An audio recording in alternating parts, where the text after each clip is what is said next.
There we go.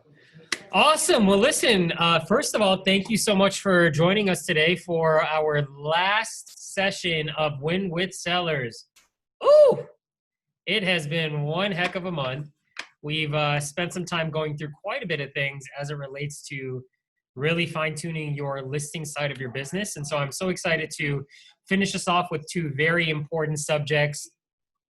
And then, of course, get all of your major takeaways and ahas from this session. So we have some great content to cover in today's class. And I actually wanted to just jump right into things by, before getting into the content, talking about a question that was thrown my way. In fact, Tony, it looks like you're here. What's up, Tony? Tony, do you have sound by any chance? Doesn't look like he has sound yet. Hang on one second. Let me actually turn this down. Okay. All right. So no worries. So Tony had a couple of very specific questions, one of which is actually going to be in our content today. But I know that this is something that is a concern for many of our participants in the class. And I figured let's start off by just discussing this really quickly so that all of you are comfortable going into your listing appointments and understanding how to handle an unrealistic seller.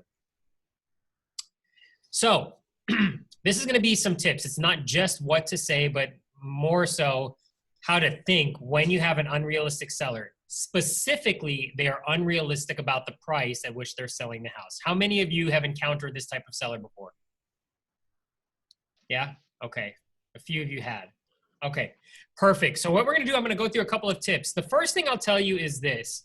Number one is don't be tied to the outcome, right? When we are tied to the outcome with any sort of objection handling, one, we get emotional, which two, we then show to the prospect or client that no longer are their interests our number one priority, that ours are, right? So number one is don't be tied to the outcome. Whether they decide to work with you or not, it's not, the end goal isn't that. It is just to help them understand what you know so that they can make as most informed a decision as possible. Okay? So number two then would be, and this is probably going to be the biggest tip out of any that I discuss with you today when it comes to handling an unrealistic seller, you must be prepared to walk away from a listing. Must be prepared to walk away from a listing. Why do I say that? Why would you choose to walk away from an unrealistic seller? You're not going to be able to make them happy, and you run reputation risk. Your reputation's at risk. You can't make them happy, or you're going to be spending a lot more time and energy, Justin, trying to make them happy, which is going to in turn cost you even more money, right? We did an exercise in session number 2, where we talked about what is the true cost of an unsold listing. And for many of us, it was tens of thousands of dollars. Keep that in mind as you are thinking about an unrealistic seller. You must be prepared to walk away from an unrealistic seller.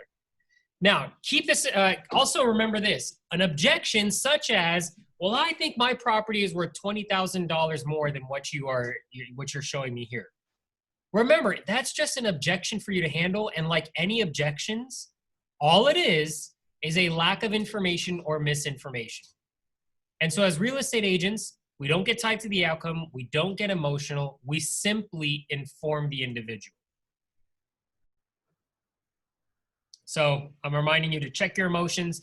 Let's make sure with this conversation that number one, we are having a logical conversation to help them think about the process in which you came to that price, and then wrap it up with an emotional conversation. I'll explain what that means in just a moment. So the first thing is to see it from their point of view, right? So when a seller is quote unquote being unrealistic, what's going on in their minds?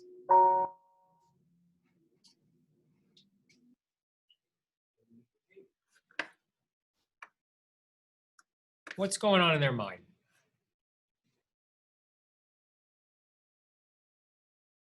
Stress, desperation, yeah, absolutely. What else?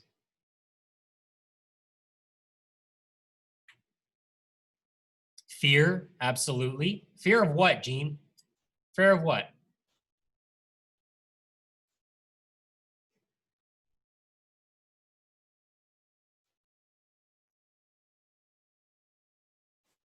Anybody? What would they be fearing? Probably fear of being taken advantage of and fear of missing out. Fear of missing out, fear of being taken advantage of. Think about this. This is the largest asset that they have. They want to make sure that they're netting the most money possible, right?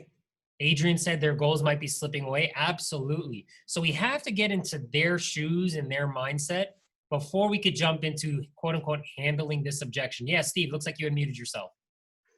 Fear of the unknown. Fear of the unknown. Absolutely. Right? Especially for first-time home sellers. They don't know any better.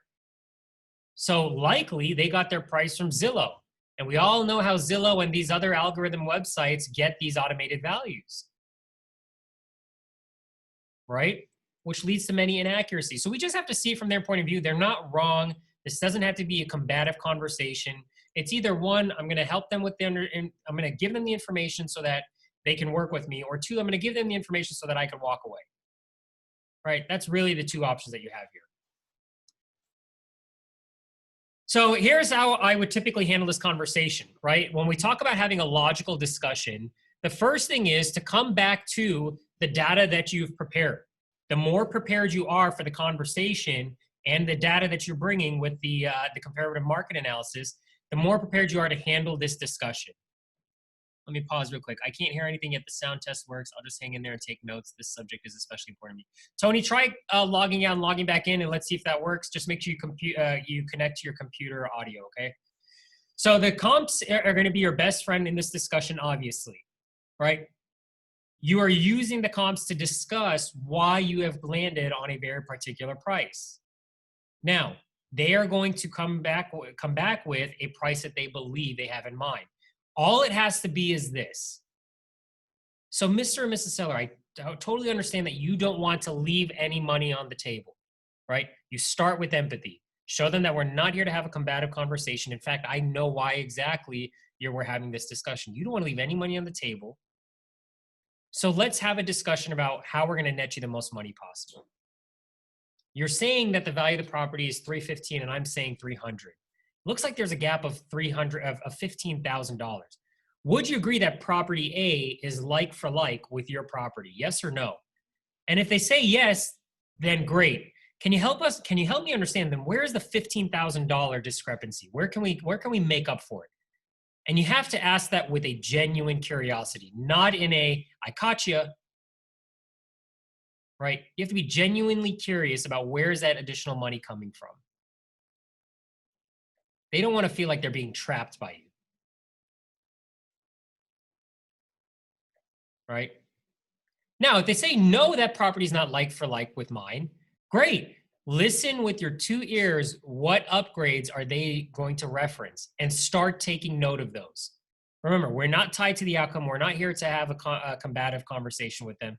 We're here to also get informed. Okay? My number 2 tip for you would be, how many of you remember the CAPE method and what that acronym stands for?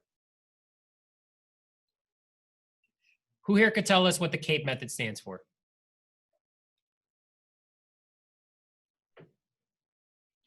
Condition, access, price, and exposure. You got it, Justin. Condition, access, price, and exposure. Right? What we know are those are the 4 factors that goes into selling a house.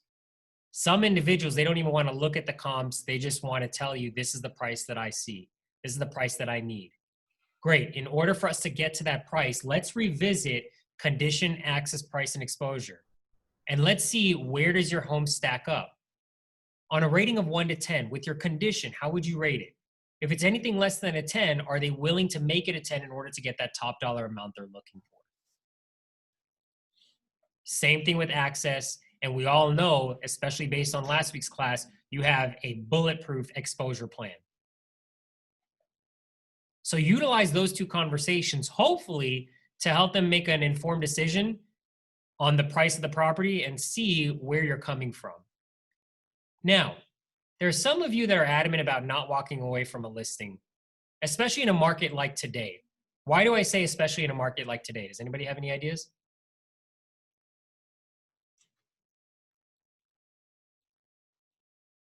Low inventory. So what does that mean? Keep peeling the onion, Jeannie. What's going on with prices right now, guys? Sorry, I was having problems with my sound. So low inventory means there's obviously less choices. Mhm. And some sellers think, well, there's not enough inventory, I can just randomly request more. But I have to remind them that whoever brings a sales contract, unless they're cash, an appraiser is going to put a value on it. And do we want to lose a potential buyer over what they think versus what an appraisal is going to let the buyer buy for? Love that. Love that. That's more of the reason why, or more of the discussion being with the seller when they're being unrealistic. Help them understand the appraisal. Absolutely. But to Jeannie, to your point, Jeannie, and Gian's, in a market like right now where we're seeing low inventory, and in fact, year to date, we've seen substantial appreciation in our market. Substantial. The median sales price at the start of the year was 310. What's the median sales price right now? 325. 325. I'll take an overpriced listing. The market will catch up. And to those individuals, I would say, not the best idea. Not the best idea. You are playing a game with your back against the wall already. Right?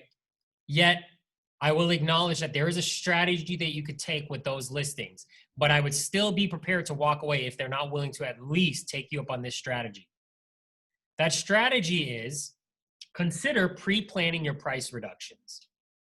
So one of those, one way that you could articulate this is 10 showings or 10 days.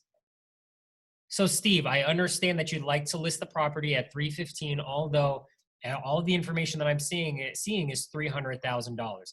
Here's what I'm willing to do. I'm willing to do one of my favorite strategies, which is called 10 showings or 10 days. Here's how it works, okay?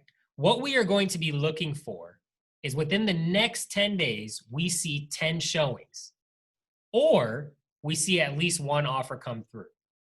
If we see neither of those items come in, especially in a hot market like today's, wouldn't you agree that maybe we need to reconsider our strategy around selling this property?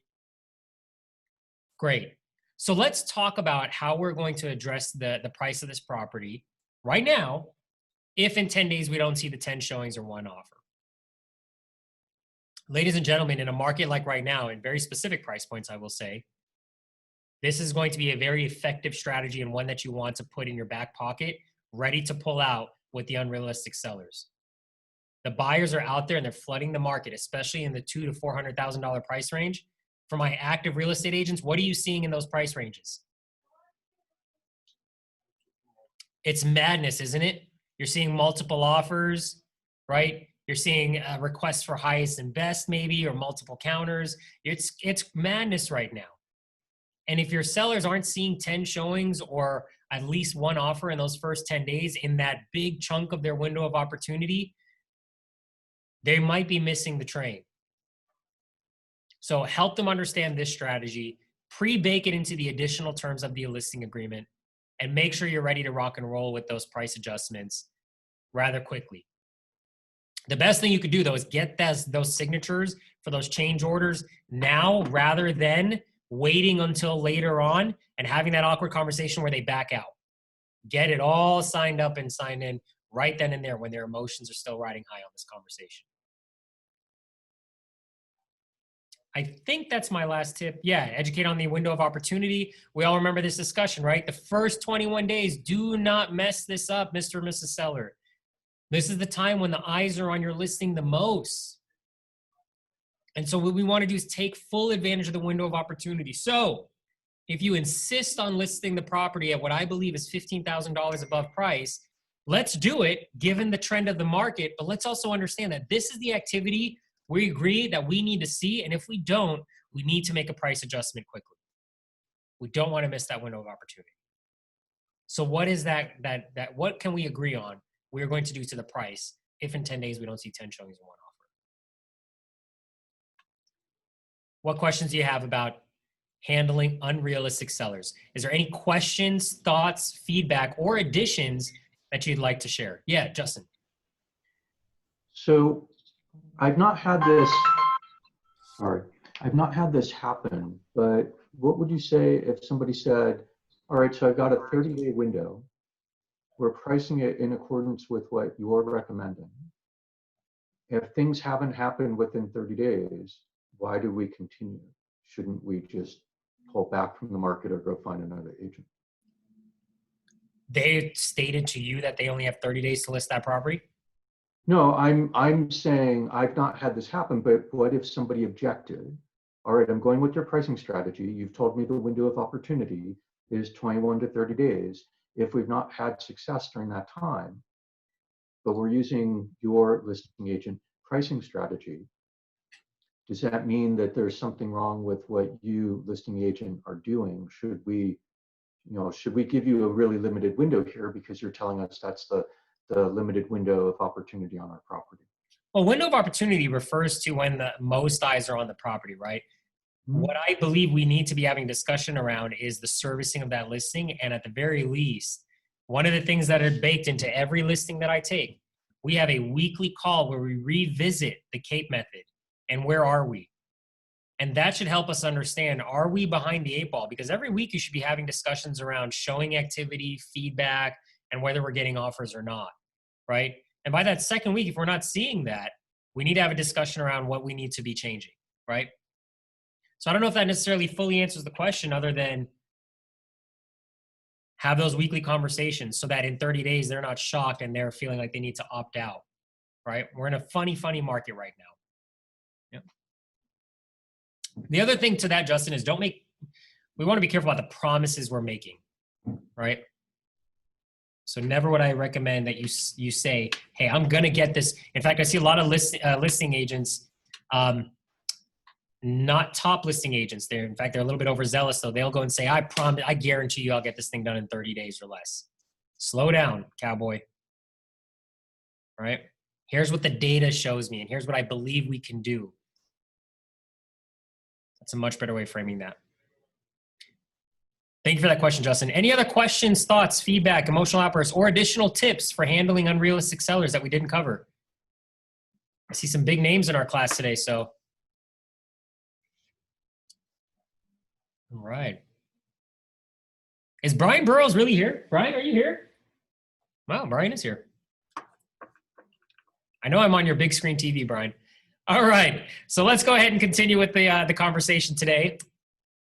So we're going to talk about 2 topics today to round out the Win with Sellers experience. Hopefully you've enjoyed it and found it a valuable use of your time.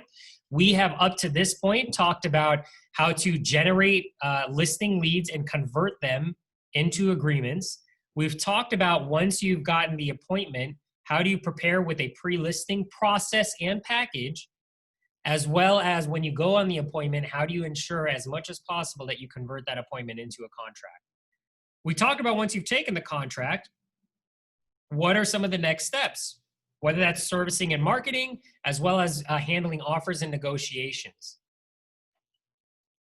Today, we're going to talk about the contract to close process. And finally, we're going to round this up with the post-close systems conversation.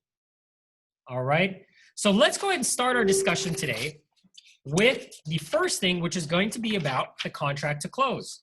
So up to this point, you've taken the listing, you've serviced and marketed it, you've received offers, you've used those skillful negotiations to get your client the best offer possible. Now we are opening escrow, and it's time to have a focus on what we do here. Okay? The whole conversation that we talk about when we discuss contract to close is this idea of bulletproofing the transaction. Bulletproofing the transaction. Drop a 1 if you've heard of that phrase before. Bulletproofing the transaction. Drop a 2 if this is your first time hearing the phrase. Just want to see where the room is at. Drop a 1 if you've heard of bulletproofing the transaction, or number 2 if you haven't. Let's see where the room is. Good, good. Okay. So we got 5 responses. Where's everybody else at? 1 if you've heard of bulletproofing the transaction, 2 if you have never. Okay. Got a couple more responses. Justin Miller on vacation. Yeah. Brian said a 2. Kelly said a 2. Okay, so bulletproofing the transaction. All right. Yep. And we've discussed this phrase maybe very briefly. Here is the reality. If I was to ask you, what percentage of the real estate agents, of the general public, right, the real estate agents out there in our community, what percentage of them would you feel comfortable that agent handling everything on their side of the transaction? What percentage of the agents would you feel comfortable, of the general population, would you feel comfortable them handling their side and you handle yours? So 10%, you'd be comfortable with only 10%. So, and this is just to frame this right, you are only comfortable with 10% of the entire agent population handling their side of the transaction and you only handling yours. Sad but true. Yep. Brian said 25%. Adrian said 5%. Why? Why are you all saying these low numbers? What's going on here?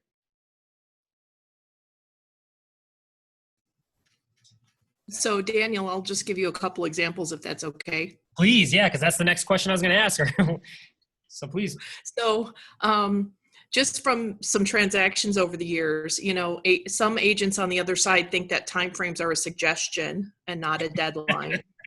I've done at least 5 transactions where the other side has never even spoken. They've only texted. And I had an agent who was selling his parents' house, licensed under a year, and was using his MLS ID as his license number and his email signature. Wow. Okay. Yeah, it's been an adventure. Yes. Justin, you mentioned as well. Thank you, Jeannie. Justin, you mentioned we don't want to hear anything about any specific agents, but what have been your experiences that lead to you saying there are a lot that don't pay attention at all? I had a client, an all-cash buyer on a condo. It took, at full price, it took the listing agent 5 days to actually get us the written acceptance over. And then they didn't provide the SRPD until the day before close. We were actually going to cancel the contract because we hadn't received it. That, you know, it's just one of the examples. I've actually only, I guess in my transactions, I've had 3 agents, counterparty agents, who I would be happy to work across the table from again. The others, no, I wouldn't mind never seeing them again. It's sad and unfortunate, you know, that we see those kind of things. And Brian, you're hitting one of the nails on the head, procrastination, right? One of my favorite sayings, yet one of my least favorite sayings that we have in this business: nothing in real estate is an emergency. Drop a 1 if you've heard that saying before. Drop a 2 if you've never heard of that. Nothing in real estate is an emergency. And we say that saying so that you could focus on your lead generation habits and not drop everything to go and take care of any transaction. That's why we say it. However, most people have taken that as nothing in real estate is required. I'll take care of it when I want. And man, you're not setting yourself up and your reputation right. You're also not taking care of your client's best interests.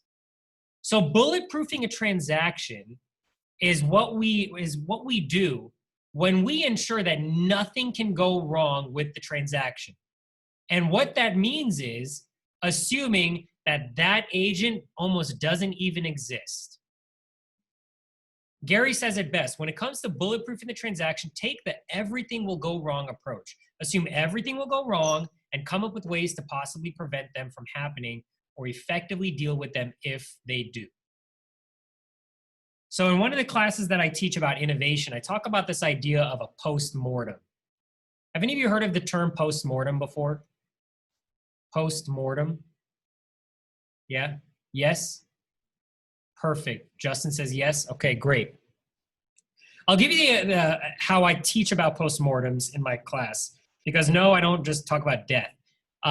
Postmortem is when you are discussing an idea, whether you'd like to innovate an existing strategy or create something new to the market. One of the best things that you could do before you release it into the market is conduct a postmortem. So that's where you ask yourself a very pivotal question.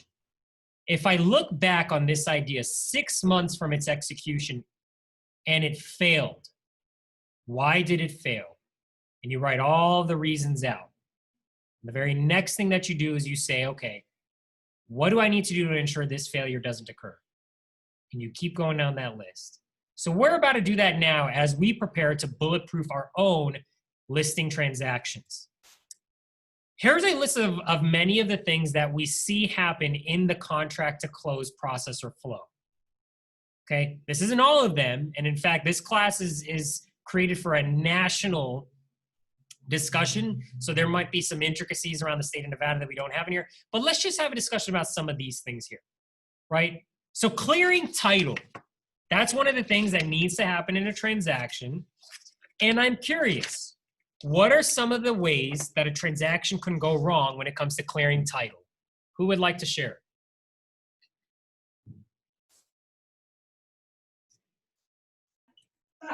It can be liens on a property. Liens on a property, cloud on title. Okay, perfect.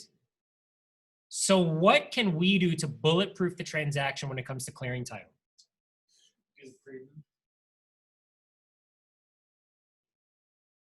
You guys can't hear my friend Adrian because he's over here. But exactly, get the preliminary title. Now, is it one thing to just get the prelim? Get the title report early, review it. How many of you, and let's just be honest, how many of you know how to read a prelim? Drop a 1 if yes, drop a 2 if no.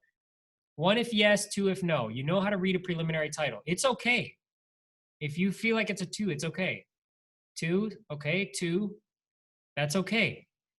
So for those that are a 1, what can they do when they receive the preliminary title so that they're at least doing their part of bulletproofing the transaction? I don't know how to read it, so what can I do? What would be your advice to me? There you go. Ask your favorite title rep. Ask your favorite title rep.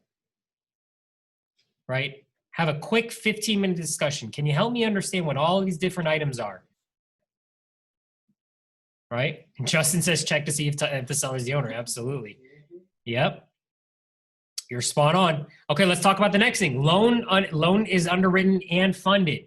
So now keep this in mind, ladies and gentlemen. We're talking about this from the mindset of our listings. But we also know on the other side, a loan needs to be underwritten and funded. How can you bulletproof the transaction when it comes to this step? Loan underwritten and funded.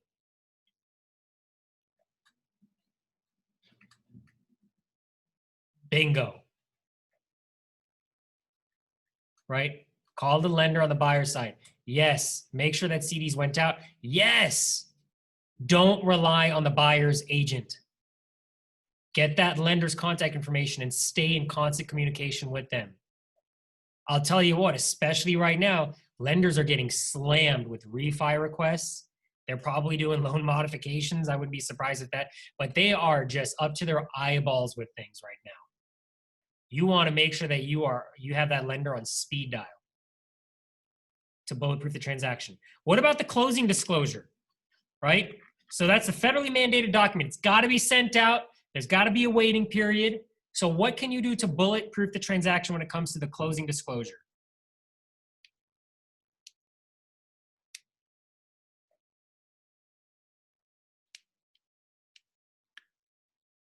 Check with escrow. Yep. Check on it ahead of the estimated date. Jeannie, you got it. Bingo. Right?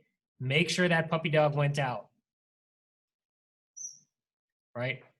If we know 2 days before close of escrow that CD hasn't been sent out, boy, you better be screaming at somebody and figuring that thing out real quick, because that thing's got to be given, and there needs to be a 3-day review period. Let's talk about it at the closing table. We got to have a closing. How can you bulletproof the transaction at closing? All the way up until the very end. How do we bulletproof the transaction?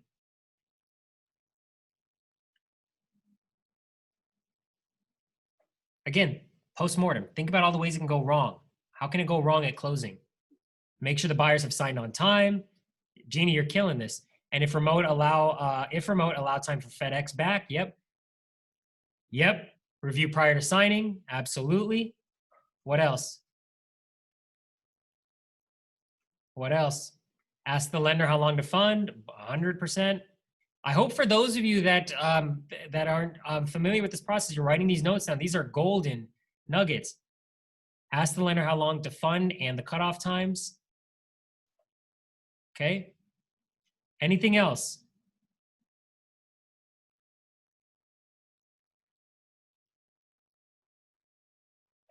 Make sure your seller has prepared all the keys, right? Security codes, openers, make sure all that's ready to go. You want to have a great experience and you want to bulletproof the transaction. Recordation and possession,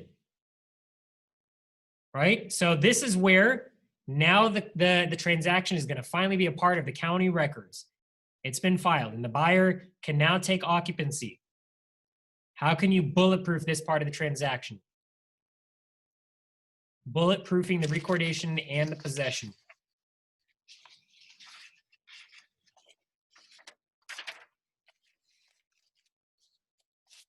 Any ideas?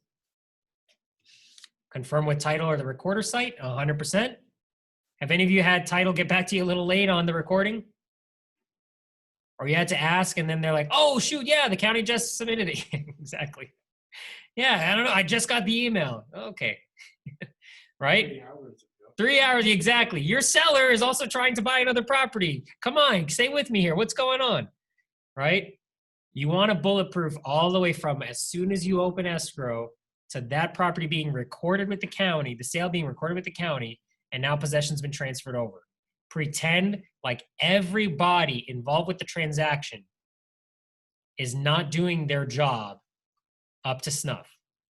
Which leads me to wonder, who else is involved in a transaction besides you and the buyer's agent? So I'll name an obvious one. We got title. Who else is involved in a transaction?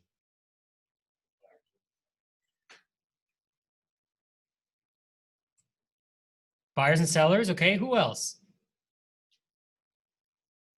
Title and escrow, your appraisers, your inspectors, your lenders, your recorders, your attorneys. Exactly. So drop some ideas in the chat. How can we bulletproof the transaction when it comes to all those other individuals and them doing their jobs? I'll give you a hint. How can you be proactive when it comes to all those other people, them doing their jobs? What are some things you could do? Timeline for due diligence to both sides. Be a little more specific there, Jeannie. So basically, when an offer is accepted, if I'm working with a buyer or a seller, we have an offer accepted, and now here's the date where the buyer's due diligence is up. Here's the date where the buyer's appraisal is up. Milestone dates, and making sure both sides have them, because if I don't share my timeline with the other side, whether it's buying or selling, who's to say they would do their own? Bingo. Jeannie, loving you. Yep. Adrian, have an email thread with updates and timelines. Exactly. We're not telling you to represent the buyer's interest, but let your seller know what's going on with these timelines as well. Brian Burrows, when you open escrow, include everyone in the email. Brian, love you to death, man.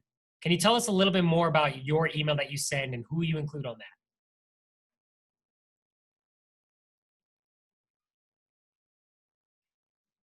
I don't know if you have the ability to unmute yourself. Include everyone in the email. Yep. Highly agree, Brian. Okay. Sounds like you might not have a microphone or something. Right? These are the kind of things we're talking about. I'll tell you one of the other ways you want to bulletproof your listing transactions. One of the things that I see experiences way too much oversight. HOA. What am I talking about when it comes to transactions with the CIC? What do we need to do to bulletproof the transaction when it comes to the HOA? Okay, let's be more specific for those individuals that don't know. Demand and resale package. What do they need to be concerned about? I'll jump in, Daniel. Yeah, go ahead, Jeannie. So basically, obviously the seller has to order them. And some HOAs are quick, some aren't, some are electronic, some are still old school paper where you have to walk in. And then on the buyer side, they have to receive them, acknowledge they've had their 5-day period to review them, and either agree or dispute. So we have that period of time. And then also, if there are multiple CIC things, such as the master plan, Sometimes there could be as many as 3. So you're basically herding cats on 3 resale packages. Yep. And keep this in mind. Jeannie had mentioned it. The buyer's agent has a right to cancel. So upon receipt of that HOA package, the resale package, or I'm sorry, the CCNRs, upon receipt of that, they have 5 days to review and cancel if they're, for any reason, they do not want to abide by the HOA. 5 days. One of the easiest things that a skillful, and I'll be quite honest, even a mediocre buyer's agent will know this and keep that in their back pocket. Listing agents do not bulletproof their transactions, and they get that HOA package to the buyers really late in the game. Really late. And now you've kept a card in the buyers and buyer's agent's back pocket to cancel the transaction like that on day 25. Right? Got to be on top of your HOAs. Okay? Adrian says in or out of due diligence. So if the listing agent orders early for you. So basically make sure we order it earlier so that. Make sure you order it early. Okay. So we don't lose time on market if they disagree and cancel. Bingo. So you don't lose time on the market if they disagree. Bingo. Right? Some other things to bulletproof the transaction. You have seller real property disclosures. Right? You might have other like mold, radon disclosures that you have to provide. Okay? Home warranty. Make sure the home warranty is all figured out. The earnest money deposit and the wiring of closing funds. You want to make sure all that stuff is all done and good. Don't rely on your co-op agents, ladies and gentlemen. Hopefully we're making that clear. Now, here is the good news. For those of you that were being studious, a lot of people, a lot of great agents were dropping to-do items in the chat box. Lots of great things you could be doing in to bulletproof the transaction. Here's ideally what you're doing with those kind of items is creating for yourself some form of contract to close checklist. Drop a 1 if you have a contract to close checklist. Drop a 2 if you don't. Drop a 1 if you do. Drop a 2 if you don't. Ladies and gentlemen, this is one of the best things you could do for your clients and yourself. Have a checklist of everything that needs to get done, not just you as the listing agent. But when another party gets involved, what are they responsible for that if they don't do it can lead to a cancellation of this transaction, and get that on your checklist. This is what we talk about with bulletproofing the transaction, right? So opening title, get really clear about who's opening title, who's sending that email that Brian's referring to, and when is it getting sent out. Title's done. Okay, next thing on the checklist, earnest money deposit, right? I need to know if this property is going right back on the market or if this buyer is serious and we're underway, right? Coordinate inspections, because my seller, especially with everything going on, is going to need to coordinate life when they need to be out of the house, whether it's during inspection, during appraisal. Let's get all that buttoned up within the first couple of days, right? So hopefully this is helping you out a little bit here. We talked about quite a few different items in your manuals that were emailed to you, and there's going to be one more email that gets sent out to you after this class. There will be a contract to close checklist. I will actually include mine as well. So that way, hopefully it helps all of you bulletproof your listing transactions. I will give you mine, but use one so that you don't let anything slip through the cracks. Okay? Let's make sure that we're creating more of that 10% of agents that Justin Miller is willing to work with. All right, let's talk about the next topic here. Another thing when it comes to the contract to close process. Brian, you said one thing. Before I even open title, I kill the MLS auto search. You see, that's the kind of stuff that we're talking about. Right? Now you're talking on the buyer side, I'm assuming. So that way your buyer doesn't go and fall in love with another property. Love it. You're bulletproof in your buyer transaction. Yes. But those are kind of little nuances that we want to look out for. Where can this transaction go sideways and how can I make sure it doesn't happen? Next discussion that I'd like to have with everybody here is this idea of seizing the golden opportunity. Okay? The golden opportunity is this. When you're getting close to the closing of one transaction, what you should really be thinking about is it's not just the end of one, but it's also very much the beginning of your next potential buyer, potential seller, potential referral relationship, or vendor relationship? You see, there were so many people that were involved in this transaction, and this could be the beginning of something new for you with every transaction you do. The question is, how can you leave a really strong impression with all of these other parties that were involved so that either one, you're moving the transaction finally past that successful closing, or two, ensuring you get more referrals or more business relationships as a result of the transaction. So let's talk about this. What I would like for people to share, okay? We're having a lot of discussions. Hopefully you see. We're not going to break off in activities today. We're just going to have a handful of really big discussions like we're doing right now, and that's the class today. So let's have this discussion here. What I want you to think about is, first, what is a party to the transaction?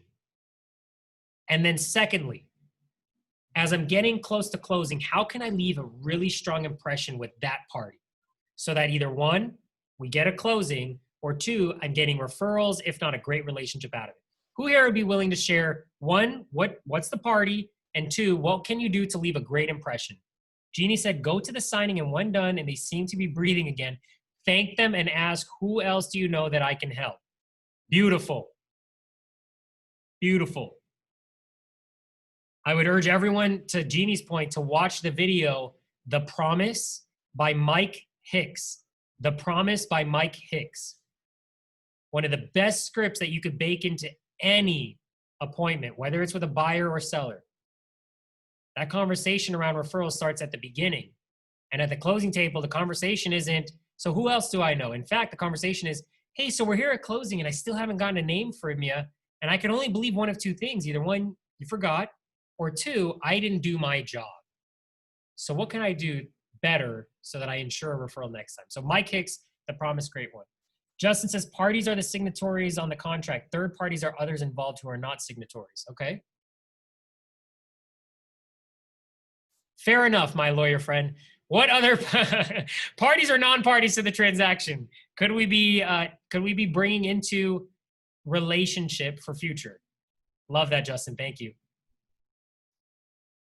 Who else is involved with the transaction? Hopefully that's better. Who else is involved with the transaction, and what can we do to leave a good impression?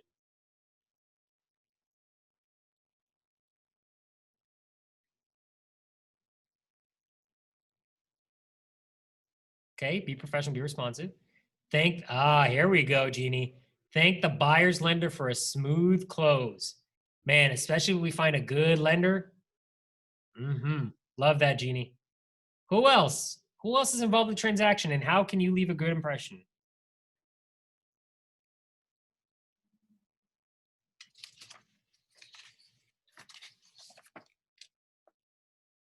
Thank you card to who, Justin?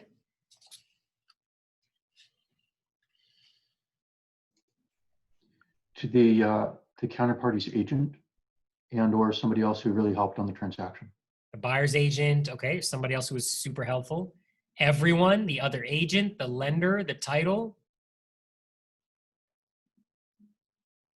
Let me ask you this. How many of you, one if you do, two if you don't, do something for the buyer of your listing? Do something for the buyer of your listing. Yeah, why do you do that, Jeannie? First, let's help everyone understand why you do that. Why do you do that? So a lot of times it's something that maybe they've mentioned while we're out and about, or something I know that they have an affinity for. If it's a buyer, something that they can have in their new home so that every time they look at it, they're like, oh, Jeannie gave us that. Bingo, right? Here's another reason why. How many of you have heard of the concept of an orphaned client? An orphaned client. What is that, Justin? Well, it's somebody who's done a transaction and then for various reasons, they walk away from their agent. Either the agent forgets about them, or they forget about their agent, or they weren't happy with their agent. And so you can pick them up. They can become your future client. Yeah, exactly. Sold you the house. See ya. On to the next transaction. And many agents treat their business that way. To Gary's point, agents should have two agendas. One, to move the current transaction towards a successful closing, and 2, to ensure referrals. Most agents don't get that. They close a transaction, back in the pipeline, and on to the next one. Remember, the transaction could actually be the end of a transaction, could be the beginning of a next one. You don't have to jump in your pipeline. Just make sure you're treating it as such.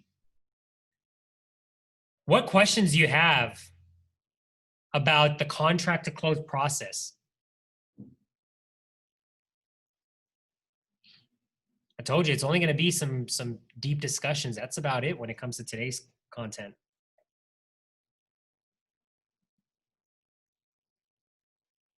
All right, so no questions. Let me hear some takeaways, ahas, mahas. What did you get from our discussion just now from the contract to close that's making you think, I need to address this in my business? What takeaways or ahas did you get? Justin, you're free to ask that question. Go ahead and ask the question. So, sorry for those, if there's anyone in here who's not Keller Williams. So in command and opportunities, if there are multiple occurrences of a particular document, such as an addendum, how do we enter those? Because it seems like if we try to add another of the same type of form, it's a replace. Partner with your MCA because there's a very specific way. And in fact, I'll reach out to my MCA and she can kind of disclose to me how. I have a TC that does mine, but I know that there's a way. So I would reference you back to MCA because every market center is doing something different with the contracts management piece. Deja said, "What's up, Deja? Hope you're enjoying the books." Deja said, "Price reduction strategy at the appointment." Yeah, that was a big question from Tony prior to the class. I figured let's go ahead and start off with that. I'm glad that you got some information out of that. Adrian said the closing checklist. Please, bulletproof your transaction. Hopefully my checklist gives you a starting point, and then think specifically to you. What is the experience you're looking to create throughout? And then obviously about seizing the golden opportunity, what is the experience you're looking to create at the end that can lead to another transaction or a new relationship? Perfect. Yes, I'm loving them so much. All right. Perfect. So good discussion there. Let's go ahead and have another discussion about post-close systems. So as many of you heard, we talked about this on the buyer side. Make no mistake about it. This is the same on the listing side as well, where we see far too often agents will orphan their clients upon a closing. They'll just leave them like a fart in the wind, right? And it's actually pretty disheartening, right? Because this is what gives us great agents a bad name. We also must think this is massive opportunity. So two things are going to happen from this discussion here. We're going to help you understand post-close systems so that, one, you know how to ensure your clients are never orphaned and don't leave your side. In fact, another way of putting that is you're going to learn how to build a moat around your database today. And two, you're also going to learn this so that you could put those orphan clients into your database and show them what a real estate agent does in this business. So let's go ahead and start having that discussion now. Sorry, I need to flip my notes here, make sure I don't go way off base here. Okay, so this first thing here is going to be just another iteration. It's going to be a reiteration of what we've already discussed when it comes to clients. Why isn't this thing working here? Let's see. Uh-oh. Can you guys see that? Uh-oh. Did I lose you guys? Oh, that's weird. All right, looks like I'm just gonna have it like this then. All right, so the first thing that we're gonna talk about, pitfall number one, dropping contact with clients after closing. Avoid this pitfall, leaving all the rapport and equity on the table instead of getting numerous deals from them, right?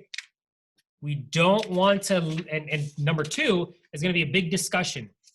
What do we mean by that? Leaving all the rapport and the equity on the table instead of getting numerous deals from them. When you hear that statement as a pitfall, what does that mean to you?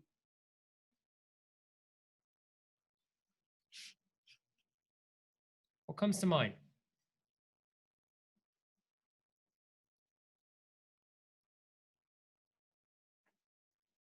Miss the glow moment? What do you mean there, Jeannie? So before real estate, my life was nonprofit development and working with donors. And when you had them in that glow, meaning whatever you were doing with them, pitching them on, demonstrating to them, they got all excited about it. And if you didn't capitalize on that, you missed the glow. And it was easier for them to say no or just blow you off. Bingo. Right? What we're talking about here is upon closing with the client, you have built all this rapport. You've also earned equity in a relationship, an equity that's built on trust and being liked. And many agents, when they walk away from that client relationship, they also walk away from all this rapport and equity that they built with the client. That could be cashed in for more deals if you tend to it correctly. So with post-close systems, we're going to talk about how do you actually cash in on that rapport and equity, while also using this as an opportunity on the flip side to generate feedback so that you can provide an even better experience for future clients. So one of the first things that you should be thinking about when it comes to the post-close is the idea of surveys, reviews, and testimonials. Let's have a discussion here, okay? When was the last time that you selected a restaurant to eat based on the reviews you saw online? When was the last time you, and prior to COVID, I guess we could say, when was the last time you selected a restaurant to eat based on the reviews you found online? Justin said years ago. 2 weeks ago. There you go, Kat. Yeah. A while ago. Okay. Anybody else? Who else?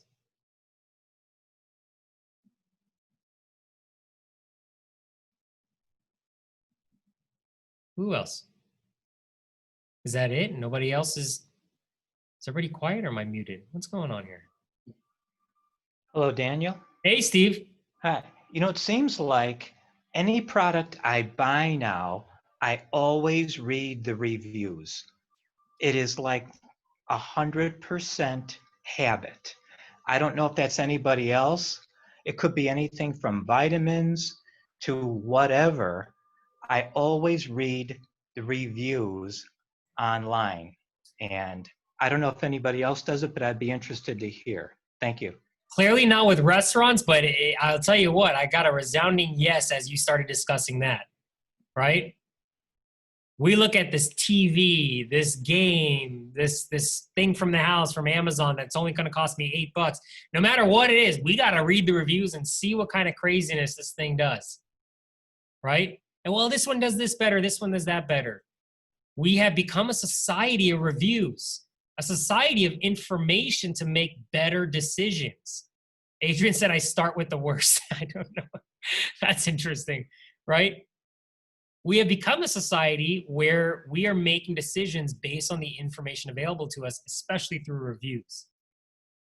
So what we need to do is, for one, accept that now we are seeing more and more people that are looking for prominent placement and great reviews to make a decision on things like, where am I going to eat? What am I going to buy? And this number is growing. Who am I going to work with? In fact, in the NAR's profile for home buyers and sellers, one of the top 3 reasons, one of them in the top 3 was the reputation of the agent was one of the reasons why they hired that agent. The reputation of that agent. So if you want to speak to your reputation, one of the things that you could take advantage of in your post-close is ask for a survey, review, or testimonial. So let's go ahead and talk about this. Where are you currently getting your reviews captured? Where are you getting your reviews captured?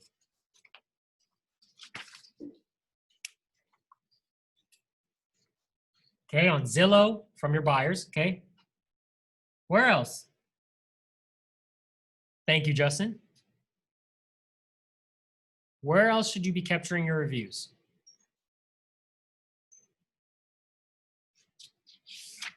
Testimonial tree, love that, Adrian. Where else? Social media, yes, your Facebook business page, correct. That would require you to have a Facebook business page. So create a Facebook business page and then collect reviews. Where else? Where else? Some big ones are still missing. Big ones.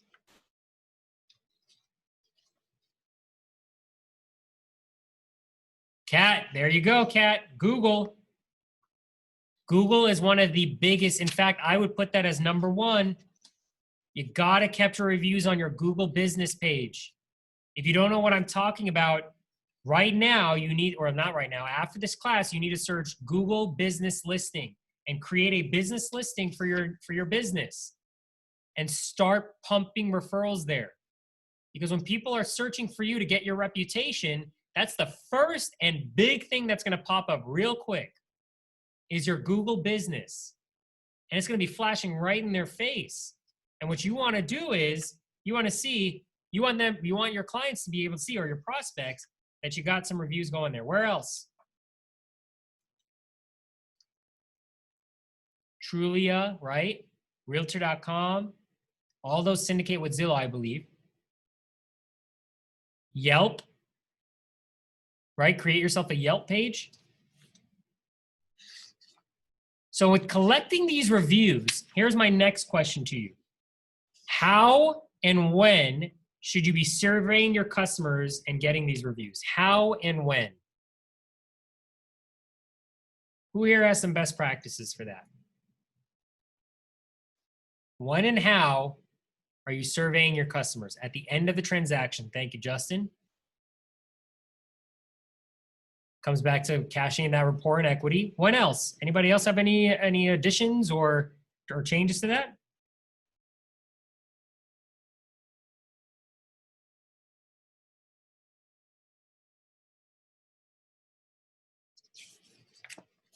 At the closing table is probably pretty good. Yeah, that's when the emotions are real high, right, Adrian? Like, I mean, you could have 90% of the transaction felt like you guys were running through mud.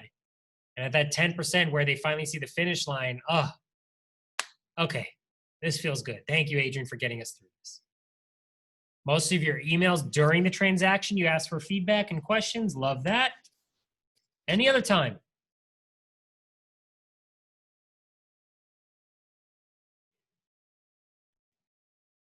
Again, we're talking post-close here. So it doesn't just have to be right at the closing. When else? That was a bit of a leading question.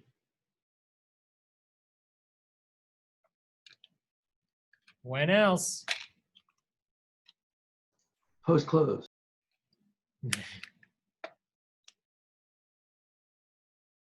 It could be 1 month, could be 2 months after the closing, could be a year after the closing.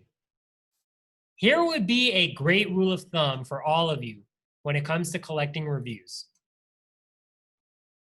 Anytime something good happens, ask for a review and survey the client. Pretty self-explanatory, right?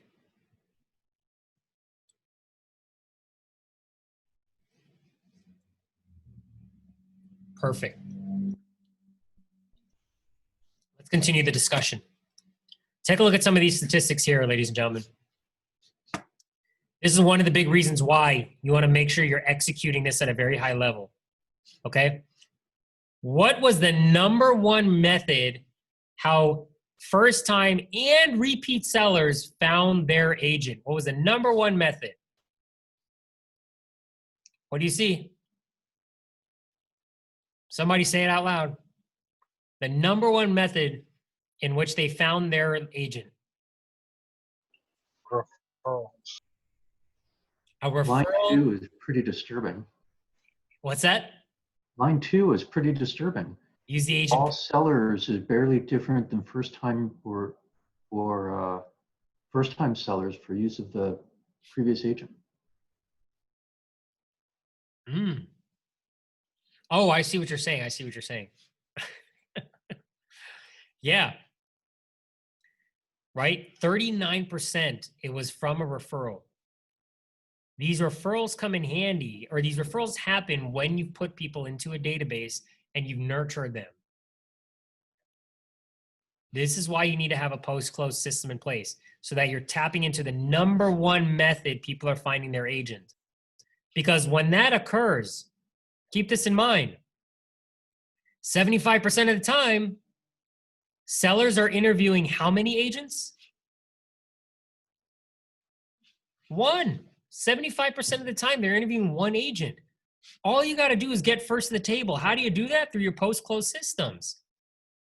Take care of your friends, your family, and their friends and family, and you'll get the referrals. Look at this one here. The most important factor in choosing a real estate agent to sell a home. Number one, what did we say it was? Reputation of an agent, right? Reputation of an agent. You preserve that reputation through your post-close systems. What does your post-close process do to your reputation? Does it create the reputation that you desert your people or that you take care of them no matter what? That you have a reputation for giving a referral no matter what people are looking for? You need a handyman, I got you. Your toilet broke, I got you. You need a garage door guy, I got you. Right? Your post-close system should be preserving the fact that you have a great reputation as an agent. Look at this statistic here. This one I find very interesting. In fact, let me go to the next one because it's actually updated. What this tells you here, so an agent and a seller, they stop working together. So then we're going to interview the seller. And we ask the sellers, hey, how likely are you to recommend your agent to others, your listing agent? 73% of them said definitely. Great. Then we had a different discussion. How many times did the seller actually recommend their agent? And look at those numbers there. So out of curiosity, and I'll use this bar graph here as a means of showing you a different depiction here. The top is how likely are you to recommend this listing agent? So we see definitely. How many times would you actually recommend them? And look here, what is this data telling you? What are you getting from this data?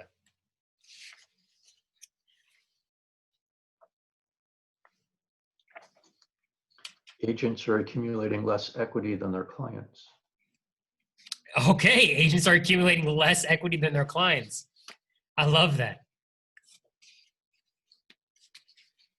What else? How else can you articulate what's going on? My thought would be that there is some sort of abandonment. They're abandoning their client, thus equaling orphaned. And keep this in mind, Steve. Look how many of them would say that they would definitely use their agent again. They definitely would. All that equity is there. And then what happens? Poop. No, nothing. Right? For lack of a better word, poop. That's it. So Margine's saying need to set something up to contact the clients on a regular basis. Honey, do you mind if I call you honey? Great. Honey, you couldn't be more correct. And let me show you. We're going to talk about this right here. One of the ways you could do so is by setting up for yourself something called a touch campaign. Drop a 1 if you have touch campaigns set up in your database. Drop a 2 if you don't. 1 if you do, 2 if you don't. Do you have touch campaigns set up in your database? 1, 1.7, 2, 1. Great. 2 for Kat, 1 for Margine, right? Ladies and gentlemen, don't confuse the post-close system with I need to call and personally do everything with my database in order for them to remember who I am. In fact, as we have this discussion around touch campaigns, and we answer Tony's other question that he had prior to this class, keep this in mind. There are sophisticated solutions out there where you have to do very little in order to stay front of mind with your clients, okay? This right here is an example of a touch campaign that you can start today with your database. It's a combination of different note cards, different newsletters, different videos, different handouts. We're going to get into this in a minute here. But the first thing I would like to do is I would like to actually show you some tools. Some tools that, again, is going to help you win the game of mind share. I want everybody to write that word down, mind share. Mind share. Write that word down. That's the name of the game that you're winning in the post-close process. You win that game, you win more transactions. Okay? So the first thing you got to do is you got to have a technology solution that can house these clients and will work for you. That's the key word here. That will work for you. The reason I say that secondary note is because Excel, though it's better than nothing, right? Though it's better than nothing, it is not a full service CRM like some of these solutions that you see on your screen here. So for those of you that are Keller Williams agents or interested in becoming one, you have access to Keller Williams Command, which does a lot more than manage the clients. And understanding that I have a lot of non-KW agents in here, you also have, and these are simple, a very simple solution that will still do a lot more than Excel and any other solution. You got Zoho CRM, which is free. You got Lion Desk, which I believe is anywhere from 25 to 50 bucks a month, depending on what services you like, all the way up to a pretty robust solution, which is Follow Up Boss. And then, and I believe Follow Up Boss comes out to like $100 to $200 a month, depending on the services you like. And then there are even more robust solutions that can cost you as high as $1,500 a month if you want it to also generate leads for you. Right now, I'm just talking about these solutions in the basis of, can it help you with touch campaigns? And any of these 4 solutions can, many of which come at a very cost-effective price, okay? Now, with these solutions, they also, what they'll do is, in many cases, they'll already have the touch campaigns already built for you. So what do I mean by touch campaigns? Think about all the prospective sellers in your database, the prospective buyers in your database, the prospective investors in your database, right? And you automatically have a combination of emails, text messages, and direct mails that will be sent out to those individuals automatically without you having to do a thing. That's what I mean by touch campaigns. Okay? So you might need other tools if you don't use Command. So understanding that I want to help more agents, my mission behind Win with Sellers was to help more of the agents get into that 10% cluster of agents that know what they're doing. So rather than convince you to just use Keller Williams Command and join Keller Williams, there are other tools out there too, okay? So many of you in your touch campaigns and your post-close systems, you're gonna want to do things like send out personal note cards. So you might want to leverage a service like Send Out Cards or AM Cards so that you could be sending out note cards to these individuals. They're very personalized. In fact, with many of them, they allow you to like put in a picture. And I think Send Out Cards, I use Send Out Cards, so I don't know about AM Cards, but I believe it does the same thing. It's brilliant because you could actually go on to, imagine I just sold you a house, Steve. I go into your social media, your Instagram, and I take one of your pictures that you posted of you with your kids, and I put that on the front of that note card and I send it to you. Although, in theory, that sounds really creepy, the fact of the matter is, Steve, you will never throw that card away. For those of you that saw class number 1 of Win with Sellers, I was in my office, and right behind me in my office, I have 7 of these note cards, right? Because an agent keeps on sending them to me. I keep telling her to stop, but she keeps sending it to me. I can't throw them away because they have all these pictures of my beautiful little cute baby on there. And rest assured, on the back of it, there is her name. Okay, that's who sent it to me, right? Give those keepsakes with Send Out Cards. Really, really good option. I'm going to use it in a lawsuit for commercial conversion of my life. Justin Miller, you're hilarious. Okay, email marketing. Careful because it's becoming the new fax. If you overdo it, be careful. Yet I would still say it's an effective way of staying front of mind as long as the content brings value. As long as the content brings value. So for those of you non-KW, you might want to look into these 2 solutions here to assist with the email marketing side of your touch campaigns. MailChimp's a very popular solution. You upload your database and you could run multiple campaigns. They already have newsletters built out. Many individuals don't even know about Flowdesk. And I think it's a steal. 19 bucks a month.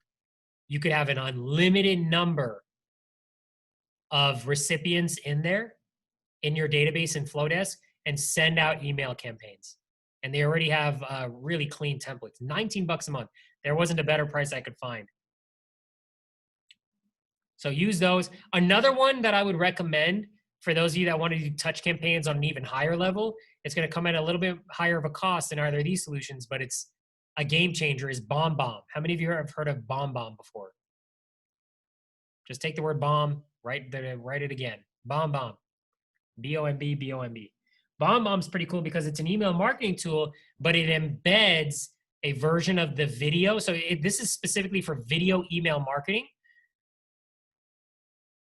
So imagine you send an email, but the first thing that they see is like this animated video that people almost feel inclined to click. And when they click it, it opens up a full video of you saying a message. They've seen like an 80% higher hit rate with the video attached email. So BombBomb's a good solution for you.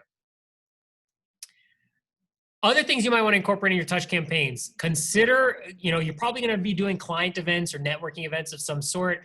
I would recommend that you set up a Zoom account, one of the paid for accounts, that way you could have more people, and set up things like event registration links and have people come to these events. Don't have the culture of being a part of your database be killed just because you can't hold in-person events anymore. Maintain some form of culture to your database. Zoom is a great tool. I think another tool that goes in hand with it is Eventbrite. This could also be a lead generation tool for you. Host events for all of your people. Learn, invest, real estate investing 101. Host an event. Create the event in Eventbrite. Send it out to your database as one of your touches as part of your post-close process, and get a bunch of people coming in there and being a part of your database. Great tool for your post-close process. Ladies and gentlemen, here is a simplification of what your post-close system should look like. This right here is a system called the 36 to convert. Hint, hint. This is going to be a part of Millionaire Real Estate Agent 2, MREA 2. So you definitely want to take a screenshot of this and get it going right now, because this is what proven top agents are doing with their database. They're doing a 36 touch system that looks something like this. So 4 touches a year, they're doing via phone. Every other week, they have some form of email going out with value. Could be a home buying tip, home selling tip, investing tip, a cookie recipe, whatever it is, some item of value going out every other week. 2 times a year, they host an event. They might leverage the brokerage, or they might just do something on their own. Maybe they're even leveraging Zoom. And 4 times a year, they're doing a promotional item. It's that simple. That simple for your touch campaigns. Your 4 touches via telephone calls. Quarterly phone call, ladies and gentlemen, that's it. Don't overthink it. I got to call them every month. Call them once a quarter and allow all the other touches to do the work for you. Now, this is very, I need to be very careful here. I am talking about your database in general. So you post-close with somebody and you put them in your database in general. You might talk more frequently over the phone with people that are ready to buy or sell. I'm just talking about people in your database, okay?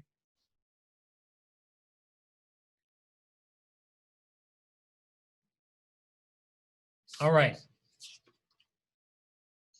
And ladies and gentlemen, that is how you take care of your clients so that you can ensure you're generating as many referrals and or as many relationships as possible after closing on a transaction. The key here is to get them in a database and almost have a party going on with your 36 to convert that they are loving and adoring being a part of, to the point where they want other people to be a part of it because they're getting so much value out of it.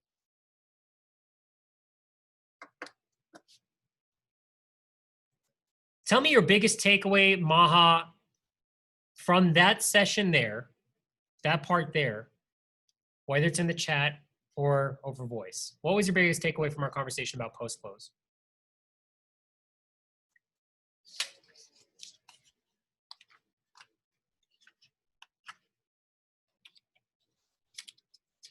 Google business page? Yes, Jeannie, 100%. Google business page. What else? Mind share, yes. Win the mind share game, win more referrals. That's all it is. What else?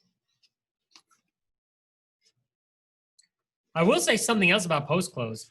You got to throw your referral partners into that database too. So if that was a great lender, a great title rep, get them in your database. They will be referral business for you, believe it or not. Not many agents are nurturing a lender relationship. Agents that ask for feedback right after something good happens. That's the key there. You want good referrals, so ask for it when the good stuff happens, right? Don't wait until that train wreck of a negotiation for repairs happen and then say, hey, by the way, can you leave me a Google review? Yeah. I just did it. Oscar is talking off camera. Well, I just did it when you said anytime something good happens, and we just got something good happened in our transaction. Text him and he goes, oh, I got somebody for you. Okay. Tell me I'm crazy here. Okay. Did anybody hear his story just now? Something good happened to this young man, Oscar Sandoval. Can you just come here? This class works, ladies and gentlemen. You just got to do it. You got to do what we're talking about here. Okay. Oscar's right here. Everybody meet Oscar Sandoval, one of our agents. What's up, guys? All right, Oscar, share what happened, okay? All right, so I'm over there behind you, eavesdropping on your class. I should probably be attending. You got to speak louder, okay? But I'm here, all right? And when you guys mentioned anytime something good happens, ask for the referral and the review. So I thought, oh, what a great idea. I'm going to give it a shot. So I texted my client. We just had something good happen in the transaction. And I texted, hey, is there anyone, I asked him, who do you know that is looking to make a move that I can reach out to and help? And he texted me back, I got someone for you. Let me give them a call. And now I'm just waiting to follow up with him on that. So now we're going to handle that objection. We're going to talk about that objection handler after this class on what to do when they tell you, let me reach out. But nonetheless, right? Something good happens, ask for the survey, boom, a referral pops up, right? It works, ladies and gentlemen. Thank you, Oscar. Appreciate it. I'll give you your $20 later for that. All right. Okay, so let's go ahead and wrap up this experience here. All right, because we've talked about a ton of stuff. And why did I threw this slide in here because I wanted to make something really, that's a stupid slide. I'm going to skip over that one. Well, here's what we've talked about. We've talked about lead generation conversion. We've talked about pre-listing, the listing consultation, servicing and marketing, offers and negotiations, the contract to close, and just now we wrapped up our conversation around post-close systems. It's been about 7.5 hours of us meeting together, singing Kumbaya, and learning about a great seller servicing cycle. But see, when I teach classes like this, the last thing I want is for my attendees to suffer from something called analysis paralysis. Drop a 1 if you've heard of analysis paralysis. Drop a 2 if you've never heard of that word. Drop a 1 if you've heard of that. Yeah, okay. Some of you sounds like, and I bet you're smashing that key because you probably suffered from that recently, right? Analysis paralysis. It's where all of this information's in our head or all these details are running around. And rather than us just go and take action, we stop and we think about the action to take. I'm not a fan of that idea when it comes to the classes I teach. We talked about 7 different subjects, and only you know where your business is and what one thing we've discussed that will probably propel your business as a result. Of the 7.5 hours of content, there's got to be one thing. For many of you, you're probably thinking, well, there was 14 things, Dan. And that's where I'm going to urge for you to really hone in on this last activity. It's called the My One Thing Action Plan. Here's what I'm going to ask for you to do for the next 2 minutes. Think about the experience that we've gone on and the discussions we've had over the month of July. And I would love for each of you to do is to just write one thing that you will be focusing on over the next 30 days. I'm going to be really specific about this. Over the next 30 days, write one thing you will focus on as a result of this month's sessions. So just go ahead and spend a couple of minutes, think through, maybe even map out all the different things that you enjoyed, and just pick one.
Tony, pick one.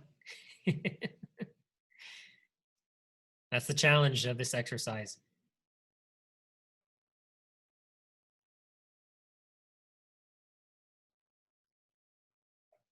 All right, so let's go ahead and first off hear from anybody willing to share. What is the one thing that you're going to be focusing on over the next 30 days? So Jeannie, you put tighten up the listing presentation. Tighten up the listing presentation. Okay.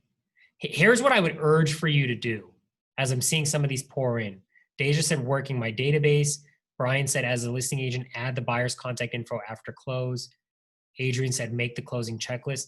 Here's what I'm going to urge for you to do as you're doing this. I'm loving this because this is exactly where we should be at, right? We're identifying one thing, just one thing over the next 30 days to get going. Set up the lead conversion, follow up smart plans, and post-close system. Yeah, I guess they go hand in hand, right, Justin? Yep. Here's what I would urge for everyone to do. You see, one of my favorite things when it comes to creating a one-thing action plan, the first thing is let's make sure that there's a SMART goal attached to the to-do item. That it's not something so, I guess the best word I could think of right now is ambiguous. Like, and Deja, I'm not picking on you, I'm just going to use yours as an example. Working my database, right? I would question especially if I was your coach here, what does that mean, right? So when we want to create a SMART goal, especially after a class like this that's exhausting with a lot of information, you want to make sure that the SMART goal means that the action it's specific, it's measurable, it's achievable, it's realistic, and it's time bound. So it's specific in that you know exactly what you are going to do when you say working my database, the very specific things that you're going to do. Measurable in that in 30 days, how can we say whether it was a success or failure? It's got to be one or the other. It can't be so ambiguous where we could say working my database. That could be as simple as adding one person to your database or keep in touch with, right? So let's get even more specific there, right? Measurable is going to be the key thing there. What sort of metric can you attach to this one thing such that we then know we've achieved it? We hit a finish line. Achievable meaning, do you have the knowledge, experience, and skills to do what you're writing down? And be honest with yourself on that. Realistic. Is it realistic for whatever you're writing down to get done within the time allotted? Which is the last thing, time bound, and obviously we've already nailed that, which is going to be by the end of August. So just make sure that it is specific, measurable, achievable, relevant, and then of course time bound. Right? Now, many of you are probably writing down, scratching things out, changing it up. Here would be my next thing for you though, just to keep the conversation going, is an accountability plan. So in order for you to hit that, there's got to be some level of accountability, whether it's your own personal accountability or finding a partner that would be willing to go with you on that journey for the next 30 days to ensuring you got the value you were looking for out of this class. I've seen and actually experienced myself far too many times being in a class of this magnitude or even classes that were an hour long and never put anything into action. It wasn't because I didn't know what to do or I wasn't clear about what the results I was going for. It's because I didn't have the accountability even a week later to make sure I was still on course. Make sure you have that accountability and be really clear about it.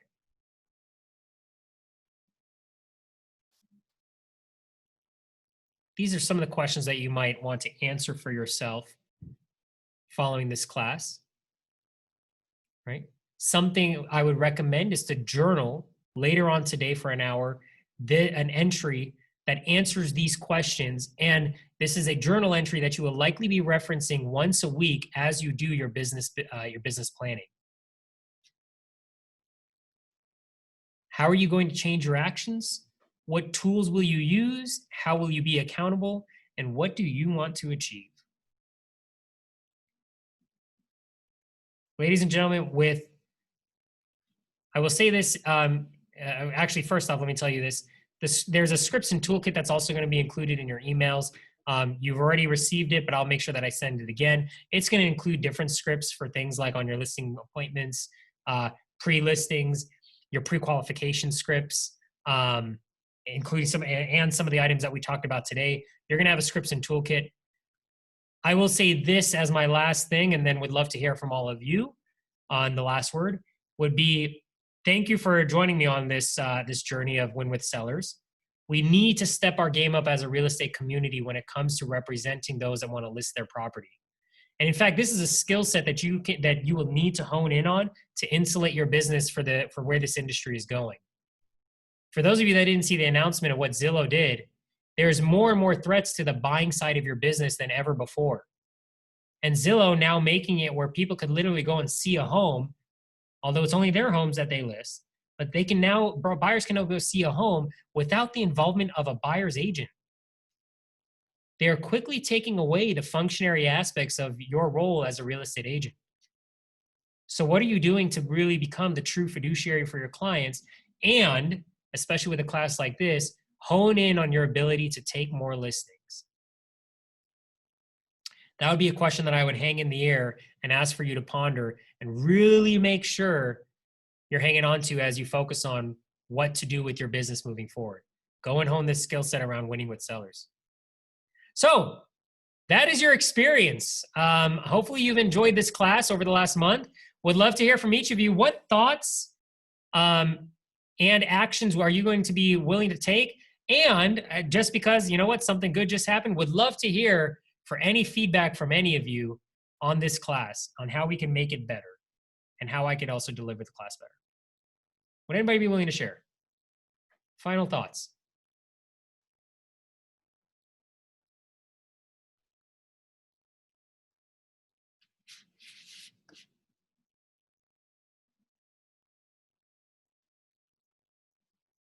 Hopefully there's some typing ferociously going on here. Okay, excellent class, great, great. Teach other presenters your style. You rock, Jeannie, you're so awesome. Great class, you sound a little funny when those rare times you're actually reading script. You did a wonderful job presenting it. Thank you, thank you. Perfect, perfect. We are open to any and all feedback on how we can make this class better, whether it's the content, the delivery, anything, the environment. If there are things we could have done differently with Zoom. Steve, thank you. Okay. Awesome, awesome. Okay. Well, I will leave you with this as you all are typing up your last bits of feedback. It would be this. I am making an offer to anybody here, and as you look at your one action that you're going to be taking, and we discussed the importance of accountability, that we will, that accountability can come in many forms. I am also willing to be a portion of that accountability. I'll say this honestly, I can't be all of your accountability just because I'm a coach for many agents, but I'd be glad to be a form of it. And how it starts is go to meetmahabir.com, book a 30-minute introductory, or I think it's called introductory needs analysis session. We won't go into a needs analysis of your business. We won't talk about Keller Williams. We won't talk about your company. We could just have a 30-minute conversation around what you wrote down as your action plan. And let's make sure that you have a partner going into the next 30 days on it. All you have to do is go to meetmahabir.com and just book a 30-minute session. We could do it over Zoom and make sure you're rocking and rolling. That'd be my last offer to any of you. Only thing we'll discuss is what you wrote down on your paper today. Awesome. All right, ladies and gentlemen, thank you so much for your time. I appreciate the hell out of all of you. Go and kill it and become that 10% of real estate agents that Justin Miller is going to be working with moving forward. Meetmahabir.com is the link. I'll go ahead and drop it in the chat for everybody to go ahead and take down. So that way, actually that's what my problem was. My keyboard died. So can somebody write down Meet Mahabir, M-A-H-A-B as in boy, IR.com. Can somebody just drop that in the chat for me? Meet Mahabir. Thank you, Jeannie. That's it right there. Go to that website, drop a 30-minute session, and let's go ahead and meet and talk about your strategy. Awesome. Yes, Kat, it will be available for rewatch. I just decided I'm going to do them all at once because I was having some real issues with part number 2. The music licensing was killing me because I stupidly started the recording prior to turning off the music, and that messed things up. So I'm just fixing that and then getting it uploaded. So you'll see all 4. You're welcome, Kat. Yep. Thank you, Daniel. Awesome. Thank you. Ladies and gentlemen, have a great rest of your day. Go win with sellers. Bye-bye.